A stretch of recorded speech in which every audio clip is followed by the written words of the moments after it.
I'm here because I am a roaring lion crying out righteousness. I have been teaching that God has sent me and given me the spiritual anointing, DNA, the spiritual DNA, to be able to show his love for the black man by chastening him and by rebuking and correcting him. But I have to tell you, he has, the black man, and I mean the general black community, he has a flawed personality, mainly because he's cursed. So he's very much flawed. And what I mean by that is that he has destroyed everything that is good for him, particularly here in Harlem. Now, I could go across America and then all the way back to Africa to the witch doctors that sold their children into slavery. We had a leader in Harlem named Marcus Garvey back in the early 20s and 30s. Marcus Garvey, born in Jamaica and lived here in Harlem, and he had this vision of black dynamic economics. And he taught in such a way that most of the businesses, if not all the businesses in Harlem, whether it was restaurant cleaners, movie theaters, or whatever, were all owned and operated by black people. And that was Marcus Garvey's teaching. Now, this is all before civil rights. This is before the civil rights movement, because once that happened, people left off believing in God and started believing in the vote.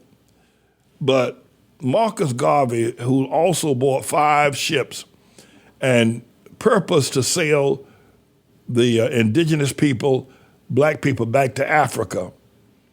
And the people, and mainly the Jewish nation, now I'm a Zionist, but it's true, mainly the Jewish nation, recognized if black people move back to Africa, it's going to bankrupt the city, because there's not going to be any people to work, run the elevators, pump the gas, clean the floors, cook the food.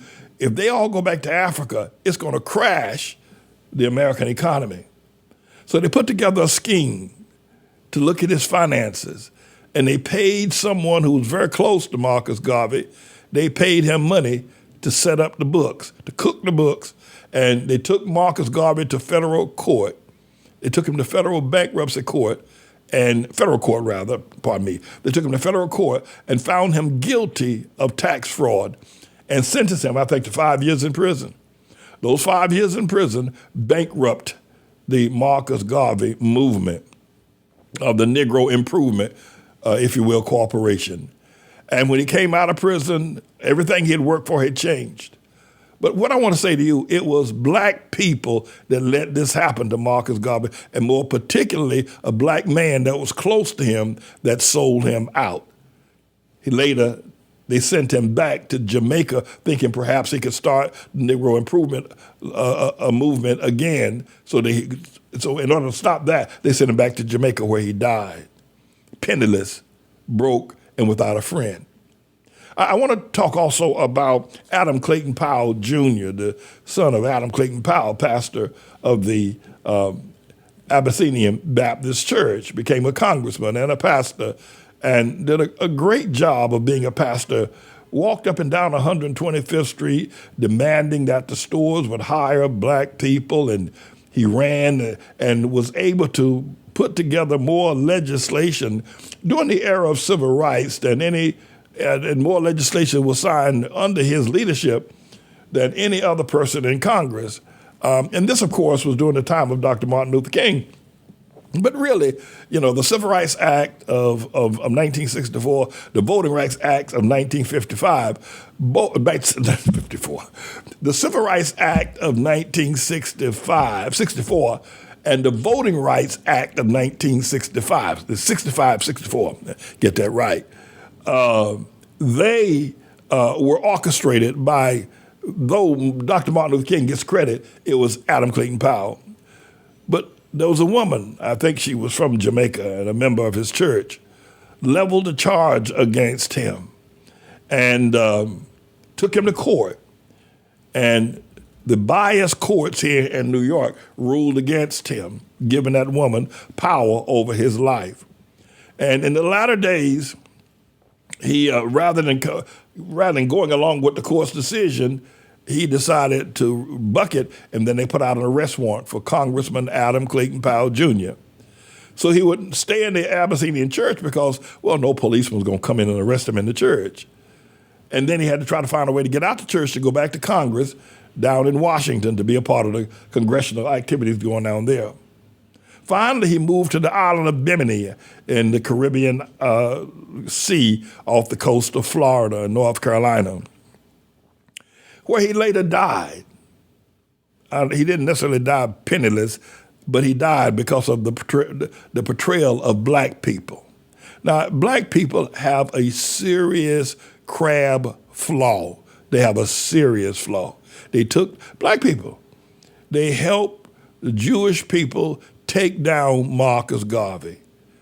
And they helped the, if you will, biased courts who wanted to get rid of Adam Powell, because Adam Powell was a flamethrower. That boy, he could talk, he controlled the Congress, and he was moving in a direction of political power. They wanted to get rid of him. So all the courts ruled against him. But it was black people. Without black people working against him, after all he did for them, he would have remained a very powerful congressman. But he died a broken man on the island of Bimini. But not just him, there's Father Divine. Father Divine, who owned the building that I now sit in, the building I now sleep in, the building I now use to feed the children in the breakfast program, the building now that we use to house our kindergarten through high school, the building where we hold our worship and religious services, the building where we hold our homeless shelter, the building where I do the Manning Report and the Trust in the Lord Hour. Father Divine purchased this building at the turn of last century, a century ago, and kept it for quite some time. But he also, a group of black people, in seeing his progress, was able to take him to court. And the biased courts saw his entrepreneurial spirit and power, and the courts were able to use the black people. And I'm not sure whether or not it was Japheth or Jewish people that was behind the court's bias against Father Divine. Finally, they ran him out of New York City, where he finally ended up someplace out in Pennsylvania. And I'm going to go out to Pennsylvania. At some point in time, I plan to buy that mansion he has in Pennsylvania. I don't know if we have it on our roster of things that we have, but I'm going out there. As soon as I get rid of this foreclosure business, fighting this foreclosure, I'm going to make an attempt to buy that mansion of Father Divine. But he slept in this building, preached in this building, fed people for years in the very same building I'm now in. Finally, Malcolm X. Malcolm X, the Nation of Islam, black Muslim. Malcolm is sort of a little bit of a reversal of what I'm doing. Malcolm was, during the time he was with Elijah Muhammad in the Nation of Islam, and he had become the spokesman for the Nation of Islam, he was doing a credible job. Now, I don't agree with the Islamic idea. I don't agree with the racism. I don't agree with the black supremacy that the white man was created in a test tube by some fellow named Yaqub, which was the basic dynamics of the theory of the Nation of Islam. I don't believe that, and for not for 1 second. But Malcolm did for quite some time. And Malcolm was killed by 4 black people, black men, walked into the Audubon ballroom one day when Malcolm was up there to speak. His daughters were on the front row. His wife as well, all dressed and nicely dressed, waiting for Daddy to come out and speak. And they opened up with shotguns and automatic weapons and took him down in a bloody carnage there here in Harlem at the Audubon ballroom. Now, I've talked about 4 leaders, Malcolm, Adam, Father Divine, and Marcus Garvey. And each one of these were taken down because black people have a flaw. Black people have a flaw. And the flaw is they want to be white. They really hate black. And the greater they can get to a great education and a great job around white people or living around white people, the more they desire that. Black people have a self-hatred flaw. They do. They do. Whether it's Cornel West or whether it's, I don't know, the Colin Powell, Republican, black Jay-Z or LeBron James, black people have a flaw. It's part of the curse. They hate themselves. They want to be white. And the moment they get something that makes them appear partially white, they will sell out. And so that flaw continues to this very, very day. Now, you tell this to black folk, they deny it. But I think history proves that they have a serious racial self-hatred flaw. And they kill all their leaders. They kill, they persecute, they sell out every last one of their leaders. They kill them. That's what they do. That's what they do because they have that curse flaw, that flaw curse upon them. Which brings me to a little bit more of a personal, if you will, area, and that is with me. That's with me. I'm here in Harlem. I'm in Father Divine's building. I'm 1 block away from Marcus Garvey Park. I'm on Malcolm X Boulevard. All those things are true. The street outside this building is called Malcolm X Boulevard. This building I'm in now was owned first by Father Divine. Go 1 block east from where I'm at right now, and you have the Marcus Garvey Park. And black people are doing the same thing to me that they did to Marcus, that they did to Adam, that they did to Malcolm, that they did to Father Divine. They're just regular black people. You try to help them. You try to enlighten them. You try to show them the way, and they cut your throat and set out.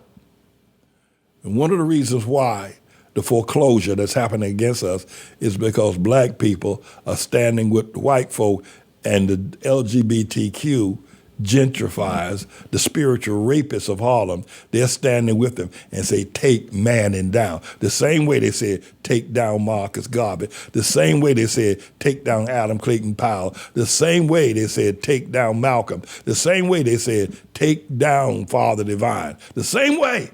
It's no change. There's no change except for one thing. I'm not going down.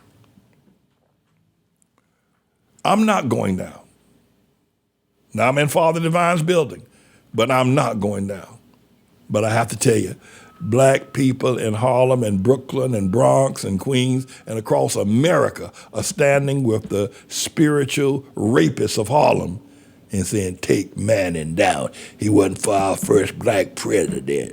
Take him down. The same way. But before me, you took down Marcus Garvey. You took down you took down Clayton Powell. Black people took down Clayton Powell, took down Marcus Garvey, took down Father Divine, killed Malcolm in front of his children. They could have waited till the man was going to the bathroom or entering to his hotel, but they shot him in front of 400 people with his children sitting on the front row. Black people got a self-hatred flaw. And they're right now cheering. Yeah, hey, black pastor man ain't for the black man. And the white people come up here, that means that the garbage gets picked up on time. It's a very serious flaw.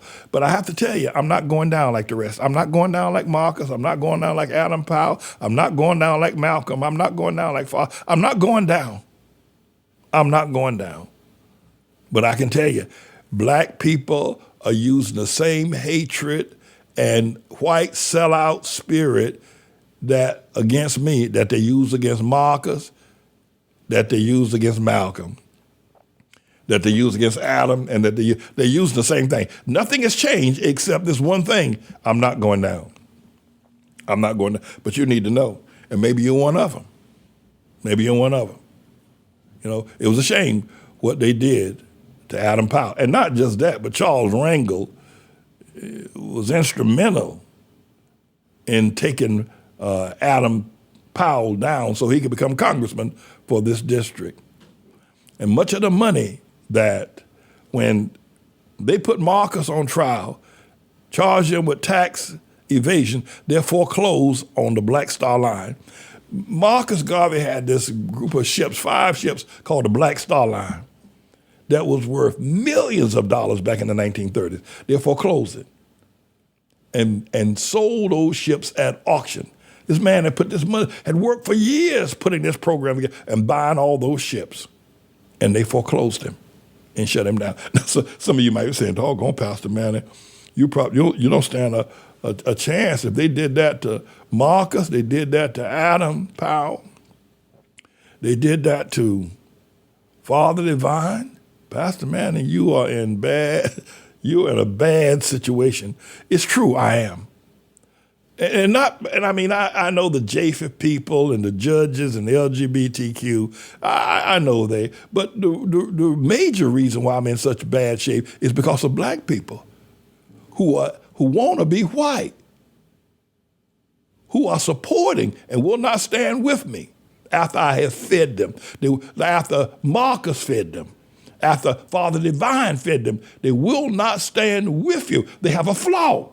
Black people have a flaw, a major flaw. That's why they've never done anything. Why they've never done it. Listen, black people sold their children to slave ships going back 300-400 years ago. They have a flaw. No other people have ever sold their own children to become slaves. Black people have a flaw, but I'm here to change all of that. I'm not going down. I'm not going down. Now, it's very serious. They're using everything they can to snatch this church and snatch this ministry and snatch this vision right now, right as I stand right now. The bankruptcy court, the judges, and the black people, who got a flaw. They've done it to every leader they've ever had. They've done it to everyone that stands for truth.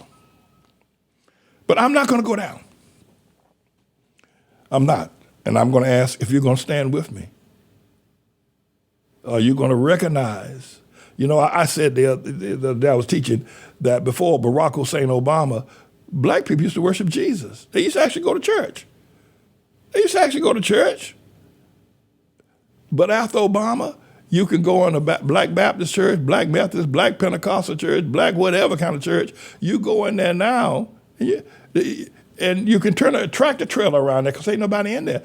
Because when Obama came, black people said, our Savior has arrived. And because they have a flaw, because black people have an actual mental curse flaw, they left off praising Jesus and looking to Jesus and started looking to Obama. Now, Charlemagne the God was right.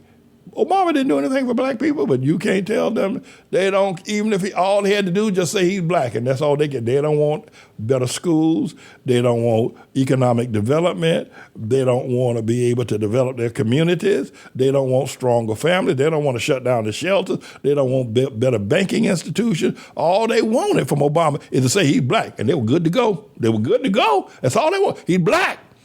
And especially the pension-those Negroes who gone to a good school, maybe got a good job in government or something. Oh, he black. That's all they wanted. But Jesus, they gave up Jesus for Obama. Because Obama laughed at Jesus. They gave up Jesus. So black people have a flaw. So Pastor Manning, I was with you for a while. I'm praying with you, making through that foreclosure. Didn't send you any money or anything. I know I should, but maybe I got a flaw too. But Pastor Man, don't look like you're going to make it. If all them greats went down before you, don't look like you're going to make it, Pastor. The white economic racists have come up here, bulldozer down churches, just knocked down churches every which way, paid off preachers and had them running like rats out of Harlem. I'm still here. But I am not going down. Can I give you the reason why? And I promise not to inflict myself upon you any further. I'm not going down. I have been sent by the Lord to implement Harlem's, the vision of ATLAH about the community formerly known as Harlem. And the Lord is with me. And that's why I'm not going to go down. I'm not. There are a lot of people that could help me. A lot of people that could help me. And the irony of it is, they listen to me every day. I posted up a video the other day, and 75,000 people checked on. I don't have 75,000 people in my Facebook category. I think 30,000, 35 or 40,000, 75,000 people checked out. And 99% of them were black, or those that made the comments anyway. But they're not going to help. They have a flaw. They want to be white. Black people want to be white. So when I tell them that you're a Hamite, that doesn't excite them. Now here's one other thing, and I promise I'm definitely gonna let you go. There's a group running around of black people calling themselves Israelites. It is the saddest theological thesis I've ever heard in my life. And what they are effectively saying, the Israelites, what they're effectively saying is that we're Jews, we're not black, because they don't want to be black either. That whole Israelite religion is based on the fact that black people have a flaw. They don't want to be black. They don't want to be Hamites. So this group is claiming that they're the Jews. It is about the saddest theological premise or thesis I've ever heard. But it comes from the fact that black people don't want to be black. They'll be anything, Jews, white, but nobody wants to be black. Nobody, no black person wants to be black. So they buy these expensive houses in these white neighborhoods. But the Israelites, that is really a very disappointing. Why can't you just be a Hamite? Why can't you just be black? Why you got to be Jews? And you're not. You know you're not. You know you're not. Otherwise, Jesus would have been born through your uncle or your aunt or your sister. Jesus wasn't born through your sister, Israelite brothers. You know that. So why you want to be Jews? Why do you despise blackness so much that you're starting a whole movement to call yourself a Jew? It's because black people have a flaw. But I'm James David Manning. I'm the Lord's servant. I've been sent to deliver him, and I will succeed, for God is with me.